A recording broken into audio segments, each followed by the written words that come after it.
Okay, and I think we're live. So, welcome to another Latent Space Lightning Pod. This time, very, very timely because we're actually collaborating on a voice AI course with Kwindla from Daily. Welcome. Hey, thanks. Glad to be here and really excited about the course. I am too. As you know, I'm a fan of voice AI in general. I think, I was one of the first few to like sing with ChatGPT's advanced voice mode, and we actually didn't really know if that would ever come out as an API, and now it's out as an API. And since then, there's just been a proliferation of voice products. I think the voice models keep improving. You've come out with PipeCat, which started as kind of like an open source orchestration framework that was from the Daily folks, but now is being adopted by a lot of others. So, what's your inspiration in doing this voice AI course? I answer the same questions so many times, and I love doing it because this stuff is so much fun and there's so much like interesting engineering stuff to rabbit hole on.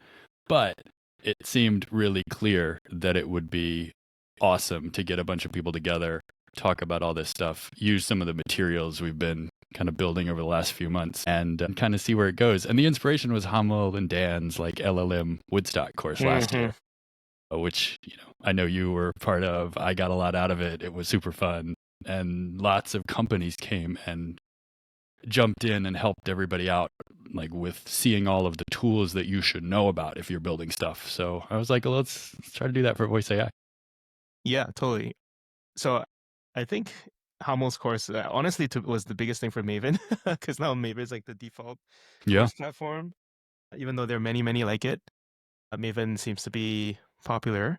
And I mean, okay, so you have a lot of partners, and maybe let's just go over the syllabus, right? Like, what do you think that people need to know in voice?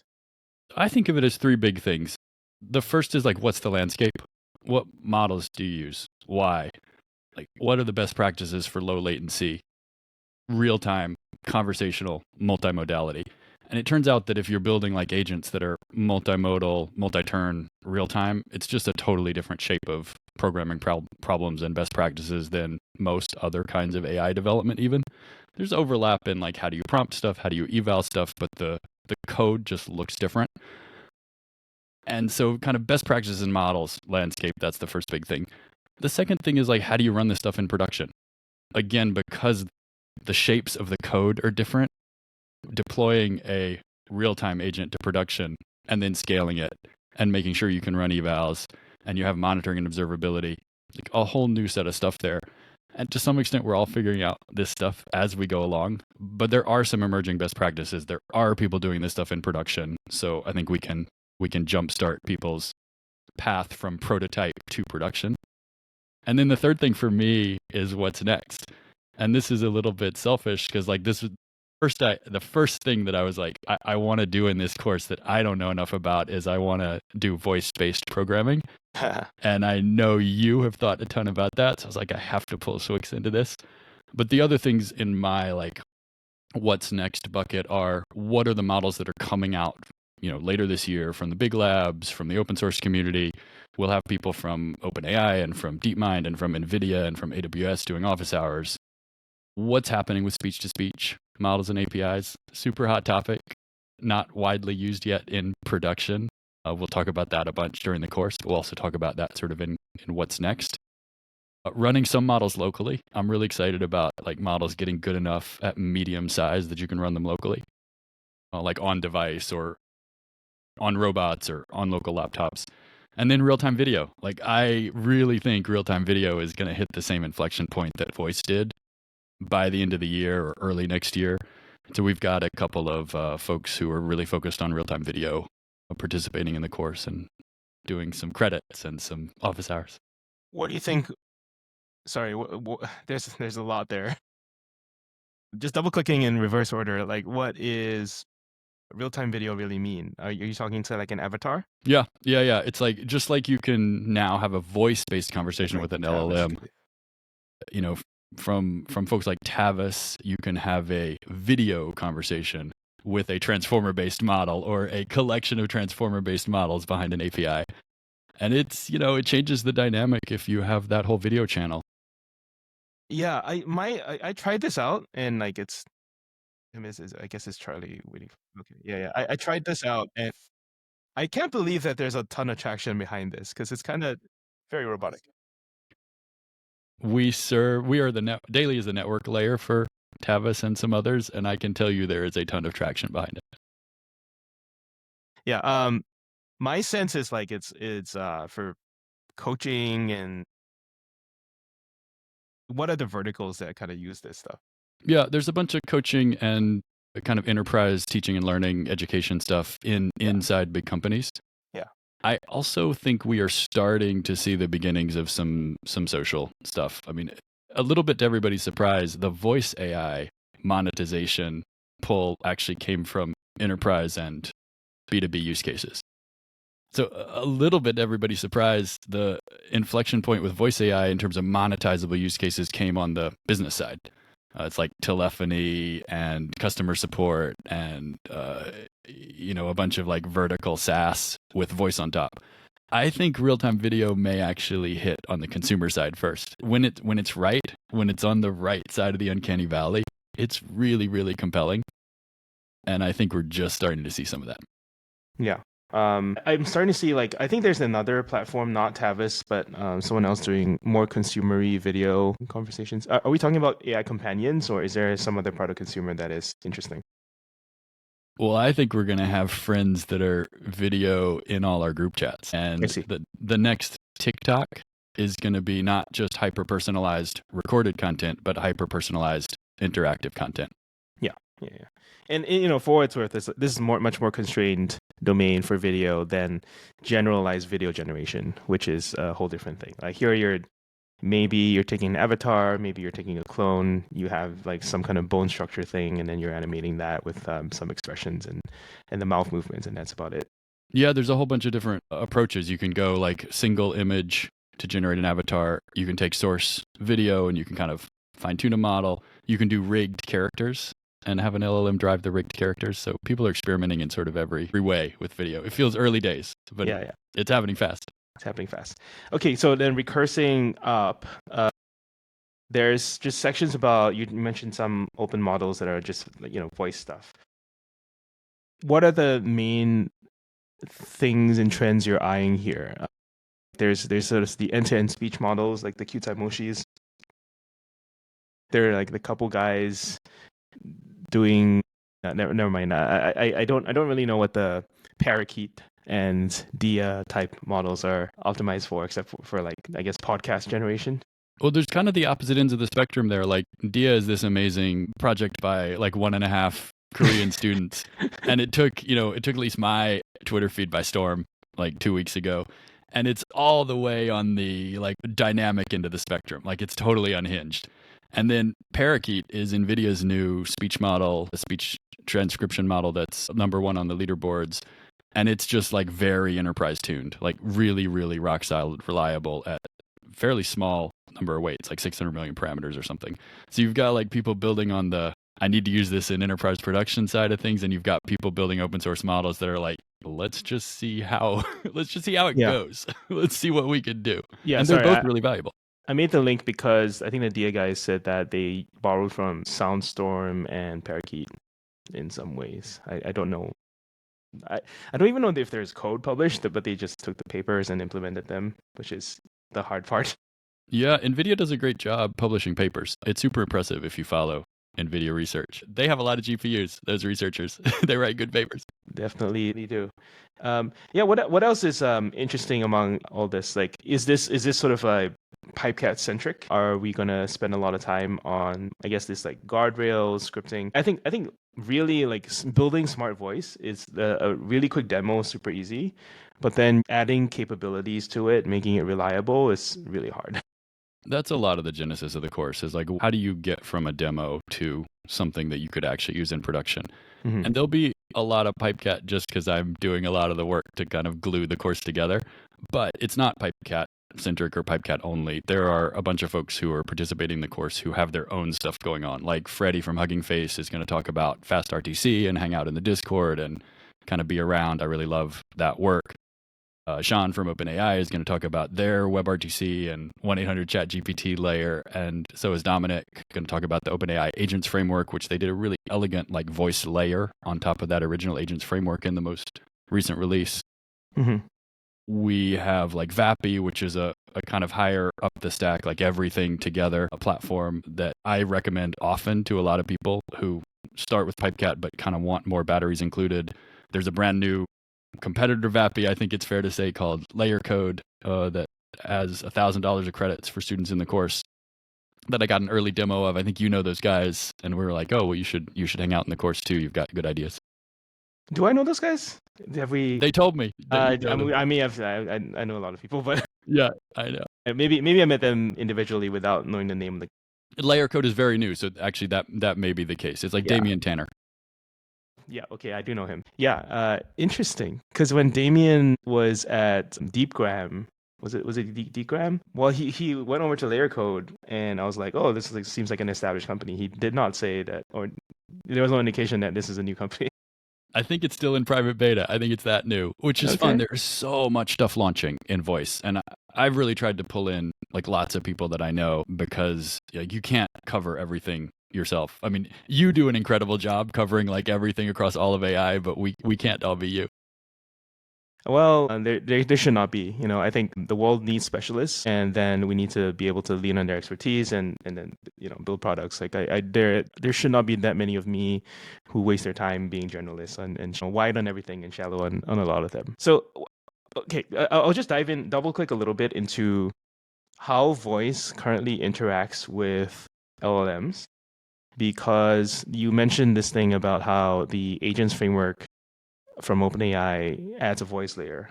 And I think that's something that Pipecat does as well. Everyone wants to stream. Everyone wants to do semantic detection. It's really hard. And I don't know if we have the right interfaces to do this without adding a ton of latency that makes it very unnatural. We basically spent all of 2024 trying to get to the 80/20 point on, the half a dozen hard problems here that you were outlining. It's like, how do you do the low latency networking of the audio to somewhere in the cloud where you can do the orchestration? How do you do turn detection so you know when the user's done talking and the LLM should start talking? How do you do context management that's kind of optimized for the real-time multi-turn? Your LLMs are stateless, right? So you have to maintain state, and that is a whole interesting rabbit hole to go down. How do you make it so that you can swap out different parts of the system, because models are evolving so fast in every category? The models are leapfrogging each other. So you don't want to only be tied to a single model. And then how do you do things like function calling, which were never designed to even work in a multi-turn context, much less happen asynchronously or happen at low latency, or whatever hole you have a round peg, or vice versa, with things like function calling and structured data output and all that stuff. So I think a lot of us who were working on voice last year were like, well, let's just get it so it works pretty well. And once we have all the pieces working pretty well, there's going to be something really interesting here. And it felt like that sort of happened at the end of last year. And now there are these kind of 2025 problems, which is, how do you write really great evals? How do we give really great feedback to the people at the labs who are training these models, who, a lot of what we're doing, it's become clear, is pretty out of distribution. The multi-turn, multimodal, native audio stuff is all like, it's frontier of the frontier models. And how do you like level up from the 80/20 point for things like turn detection? Like we'll talk a lot in the class, I hope, about this open source, open data, open training code, native audio turn detection model that a lot of folks, including me in the PipeCat community, have been working on. So there's like the 2024 problems, and now there's a new set of higher, in the Maslow's hierarchy, 2025 problems. Yeah, I remember last year asking you publicly about the semantic turn detection. Now, like, assuming that is solved, which is, it's not really, but it's getting better. Do people does Pipecat or any other framework support thinking while the other person's speaking? So there's a question about what the model can do, and there's a question about what you can put together from the orchestration pieces. And none of the SOTA models can kind of think while also taking input. That Qtai Moshi model you mentioned, which was my favorite academic paper last year, is a step towards a truly bidirectional, streaming in both directions, thinking all the time LLM. That work has not been kind of scaled up to large LLM size. So what we try to do in the PipeCat world is we do a bunch of things in parallel in separate Python tasks, and have abstractions for kind of putting those things together or having those things interact in useful ways. And you can do that with like state machine abstractions. You can do it with like multi-agent abstractions, all of which I think are just kind of abstractions on top of the idea that you often actually want multiple LLMs talking to each other. One of my favorite PipeCat demos is this two connections to Gemini Multimodal Live Yeah, talking playing to a each word other. guessing game with you. Yeah. One LLM is the judge and the moderator of the game. The other LLM is the player you're cooperating with. Increasingly, people are building stuff like that. And increasingly, you want to have great abstractions in your agent framework to do that kind of thing. Yeah, amazing. And then always want to have one thing about telephony and other integrations. What are the trends in people accessing these things? So you got the 1-800 ChatGPT, you've got the little microphone next to every text box. What else are people doing? I mean, What's hard? 99% of the monetizable voice AI use cases today are telephony. So like Twilio. Like Twilio. A lot more people are using PipeCat with Twilio than with any What's the kind number of two with Twilio? WebRTC. Sorry, say that again. What's number two after Twilio? I'm just After Twilio, it gets more regional. So like okay. Plivo in India, where Twilio doesn't have great coverage, like can't, for regulatory reasons, can't do phone numbers and stuff. So there's a bunch of places all over the world where there are regional winners. Yeah, yeah. Twilio has great infrastructure. It's hard not to, buy with Twilio if you're in a place Twilio serves. Right. So like the web voice API connections, like the retails of the world, they're much smaller than compared to the Twilio ones, where you just have the phone line. Yeah, and all of the, the VAPI, retail, bland, Sierra, only, like, I sort of mixed a bunch of categories there, but most of those, even if you've tried them from their website, most of their revenue, almost all of their revenue, comes from inbound or outbound telephony. Yeah, yeah, Today. amazing. Yeah, yeah. I'm always curious, like, just because I would like to see more integration, more voice everywhere. Like I'm a supporter of like the Bee and like Limitless and like sort of just ambient listening devices. I briefly looked into trying to make my own home speaker thing that just listens at all times and takes notes. It's surprisingly hard. Like even if you take the hackable like Raspberry Pi based what is it called, the Home Assistant thing, it's very elementary. Like you can just about tell it to turn on your lights. Yeah, it feels like compiling the Linux kernel in like 1999. It's like that's the level where we are for the home automation hardware, do-it-yourself stuff. But I do think hardware is super interesting, and hardware with voice is super interesting. I want to do. We actually haven't scheduled it yet, but you and I should like recruit a bunch of people to do a hardware session for the class. I mean, I can get the B folks anytime. I've been playing with Well, little robots. For the people who are watching on YouTube, this is my latest voice controlled robot with a camera on it. okay. What does it do? It drives around and it recognizes you, and if you've had a conversation with it before, it remembers what you talked to it about. No way. Okay, you got to do a little demo of that. That's awesome. It started out as a hackathon project at one of the Didn't you Anthropic get hackathons. the dogs too? You got the dog? Yeah, I got the dog, but the dog, we need to get Sean Dubois' help on the dog because that's a sort of ESP32, and I just haven't managed to like compile a WebRTC stack for it. But Sean has one. The robot I just held up is a Raspberry Pi, so it's easy mode. It runs Python. Yeah. Excellent. Cool. That's a brief survey of the course. There's a lot of other stuff. Anything else that you think we should highlight but haven't? I just want to highlight how much of a community effort we want it to be. So like we want people to hang out in the Discord, trade ideas. Like it's a course, but like in my mind, the course is just a Trojan horse for a community, like a festival. It is. And you'll be at Google I/O and the AI Engineering Summit, World's Fair. God damn it. Yeah. And doing a lot more voice. We should actually credit AI Engineer World's Fair as the other thread that led to this. Like, I used AI Engineer World's Fair as a forcing function for writing this like 16,000 word guide on voice AI. I have the book too. It's upstairs, but yeah. And the feedback on that was like, let's do reading groups about this. Let's talk about this in the Discord. And I was like, oh, that's interesting. Let's do that. And kind of that pinged around and became this course. Yeah, excellent. What is the Discord? Is it the PipeCat Discord? I think we'll just do it in the PipeCat Discord because like that way I don't have to set up another Discord. But yeah, we'll figure out in the next 24 hours. Too many Discords. All right, excellent. Well, that's it. Everyone go sign up for the course, and I'll put the link in the show notes. Any last calls to action or words of wisdom? Ping me if you have an idea for a session you want to run. Oh, wow. Okay, you're still taking sessions. You have too many, man. We have 28. So yeah, we do have too What are many, you but going you know. for here?